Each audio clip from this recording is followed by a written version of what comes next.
amis, comment ça va ici? On est vraiment en feu. Pourquoi? Parce que dans 2 semaines, c'est le temps des fêtes. Et d'ailleurs, on va vous parler de différentes activités aujourd'hui avec Gabrielle Raymond de Tourisme Mauricie. Salut, Gabrielle. Bonjour. J'en ai parlé la semaine dernière. Bravo pour votre site Internet. Bravo pour le blog, les idées, les suggestions que vous nous offrez.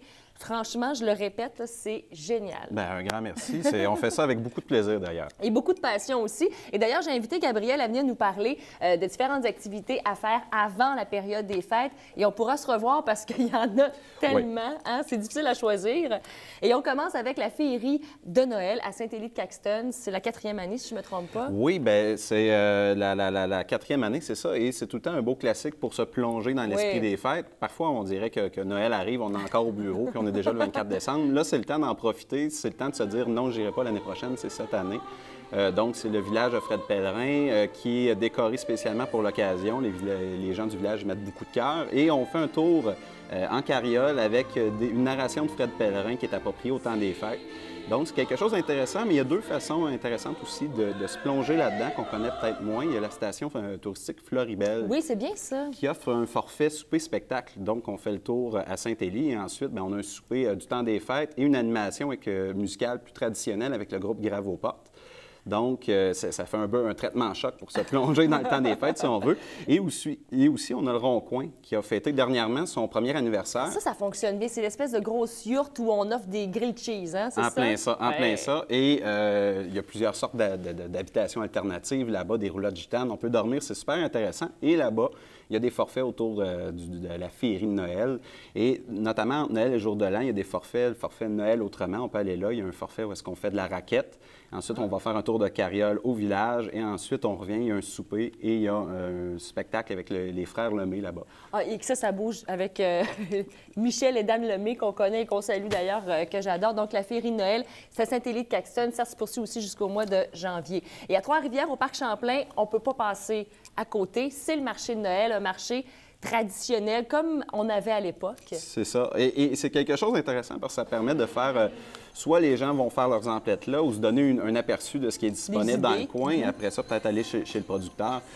Donc, c'est du 8 au 18 décembre. Et là, ce qui est intéressant, c'est qu'on a toutes sortes de produits, autant des confitures, des gelées, des vins, des cidres, des viandes spéciales, de l'agneau, de l'autruche. Écoute, et l'an passé, Gabrielle, il y avait même un kiosque asiatique.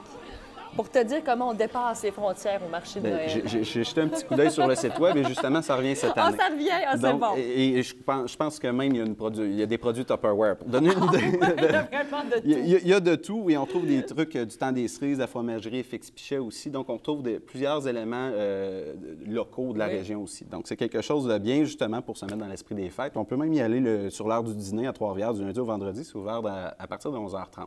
Ah, c'est une belle façon pour les gens qui travaillent au centre-ville aussi, puis aller faire un petit détour sur l'heure du lunch. Il y a une boutique cadeau que tu as envie de nous faire découvrir, ça c'est à Shawinigan. Et j'avoue que ça fait longtemps que je l'entends parler, mais moi, je ne la connais pas. C'est la boutique Guy.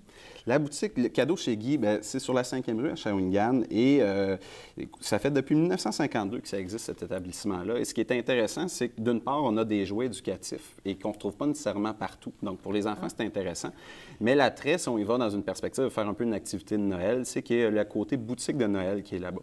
Et là, les collectionneurs de boules de Noël enneigées, de toutes les décorations, et pas juste les 2 paquets sur une grande surface, là, mais toutes les variantes, on trouve ça là.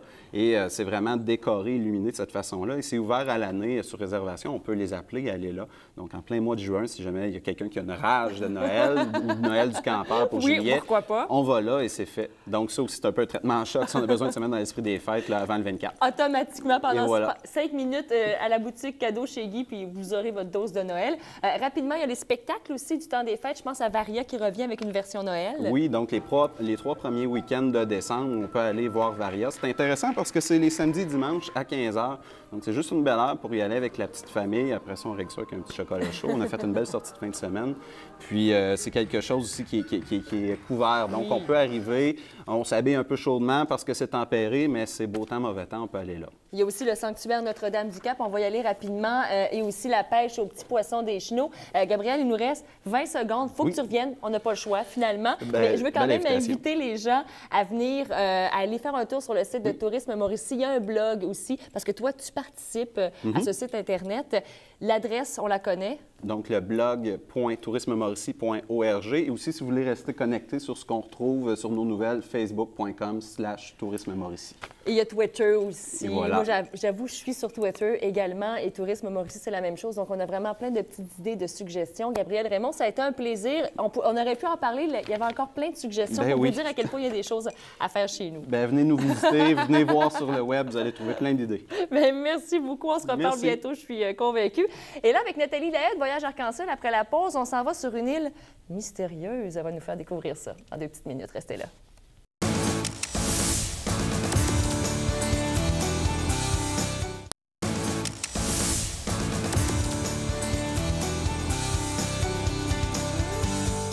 Elle nous fait voyager avec Voyage Arc-en-Ciel de très belle façon et elle est là pour Justin Bordelot qui, lui, est parti en Suisse, mais qui sera de retour la semaine prochaine. Nathalie Lahaye, salut! Allô, allô! Et là, j'ai parlé d'une île mystérieuse. En fait, c'est une île, et là, je vais essayer de le dire comme il faut. Non, je vais te laisser le dire. C'est au Honduras. Oui, c'est ça, c'est sur l'île de Roatan. Roatan! Alors, j'ai eu la chance d'y aller parce que c'est une nouvelle destination en croisière qu'on peut faire. Parce que souvent, tu tournes dans les Caraïbes, puis c'est pas mal les mêmes excursions qui reviennent. Tandis que là, c'est ça, j'avais ça, Roatan.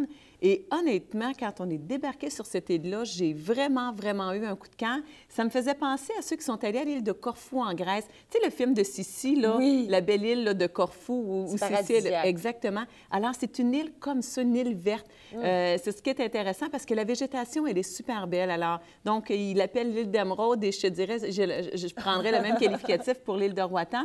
Alors, c'est sûr que si vous aimez, vous faire une destination où il y a plein de magasinage à faire, quoi qu'il y en a là, au parc, tout ça, mais c'est pas une île où ce que vous allez aller faire plein d'activités puis les grosses discothèques. Non, c'est une île pour aller faire beaucoup de plongée. Pour les gens qui veulent faire de la plongée, vraiment, vraiment extraordinaire. La plage, elle est très belle. La visibilité de l'eau, elle est extraordinaire parce que j'ai fait de la plongée en apnée là-bas et honnêtement, là, on a vu des tortues, on a vu vraiment toutes sortes de poissons qu'on ne voit pas nécessairement habituellement. Tu as la deuxième plus grande barrière de corail qui passe là. Alors, pour les gens qui vont vouloir faire de la plongée, là, c'est vraiment, vraiment un bel endroit.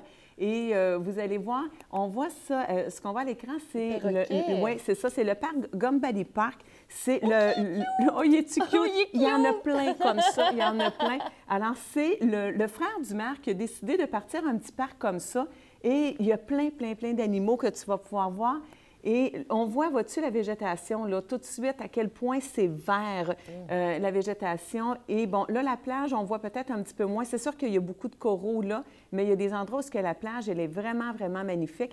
Alors, on se retrouve en pleine nature. C'est ce que j'ai aimé beaucoup de cette destination-là. Il y a un petit centre-ville avec des petites boutiques, un centre d'achat, des choses comme ça, mais les boutiques de souvenirs, tu avais la laveuse et la sécheuse à côté, puis là, tu te dis, mon Dieu, c'est vraiment un marché central. Et pour les gens qui font de la plongée, effectivement, beaucoup de poissons tropicaux. Les coraux sont vraiment d'une très belle couleur. Alors, possibilité également de faire de voir des tortues. Et ça, c'est l'hôtel où j'étais, le Mayan Princess Beach. Alors, on arrivait et regarde la plage. C'est vraiment joli, là. Ben oui. C'est le sable blanc, c'est la belle eau turquoise. Regarde le complexe. Puis habituellement, au Honduras, Nathalie, écoute, tu pourras me corriger, mais dans les pays plus d'Amérique latine, c'est plus un sable gris, foncé. Et là, écoute, c'est blanc, on dirait Cuba. Non, puis c'est ça, là. Tu sais, c'est pas une photo, un Photoshop, là, je l'ai vu, là, je suis allée, alors c'est vraiment très bien. Mais c'est sûr que les gens qui sont là, ils nous disent, bien, c'est pas un endroit où tu vas avoir beaucoup de végétation, beaucoup d'animation le soir. Il n'y a pas le climat, c'est pas le climat. Non, c'est ça. Tu vas pas faire le party jusqu'à 2-3 heures du matin, là.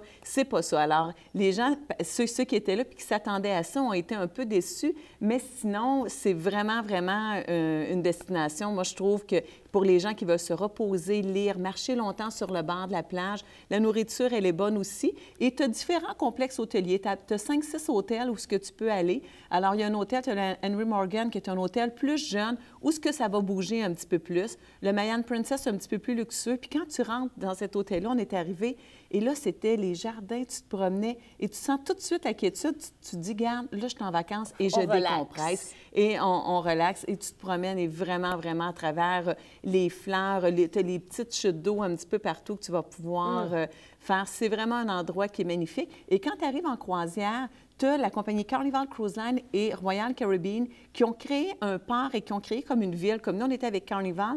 Quand on arrive, tu as vraiment, tout est installé, tu as la plage qui est là, tu peux faire de l'arbre en arbre, tu peux te promener un petit peu avec, comme en ski, là, quand tu remontes, là, le chairlift, là, je cherche le mot en français. Oui, le télésiège. Le télésiège, oui, exactement. Alors, tu peux te promener et tu fais tout le site et beaucoup de magasinage à faire. Mais comment on se rend? Donc, on achète ça avec la croisière, puis on se rend là? Non, ou... bien, c'est ça. C'est que toi, tu le fais une journée en croisière ou tu t'achètes un forfait, donc un tout inclus que tu vas avoir. Tu as le vol qui atterrit directement sur l'île de Roatan. Génial! Parce qu'avant, tu arrêtais au Honduras et là, tu reprenais un petit avion ou un petit bateau. Les gens, ça leur plaisait un petit peu moins. Et là, tu as un vol qui atterrit avec, sur l'île de Roatan. Et tu as des transferts, tu as le représentant qui t'attend là-bas. C'est une formule club tout inclus, comme si tu vas à Cuba. Il y a beaucoup de départs? Une fois par semaine. Une fois par semaine. Une fois par semaine, oui, exactement. Fait que c'est une destination nouvelle qui commence et on voit là, que ça se développe beaucoup. Alors, je pense que c'est le temps, rapport en qualité-prix, d'y aller parce que ça va être une destination, vous allez entendre parler beaucoup au cours des prochaines années. Mais il faut y aller comme maintenant parce que sinon aussi les prix vont augmenter, j'imagine, dans les prochaines pour années. avoir encore le petit cachet que j'aime beaucoup. On aime ça. Hey, Nathalie Lair, c'est toujours un plaisir. Regardez si elle est passionnée. J'adore cette femme de voyage arc-en-ciel. Merci. Ça fait un grand plaisir. Et on se retrouve demain. Salut, bye.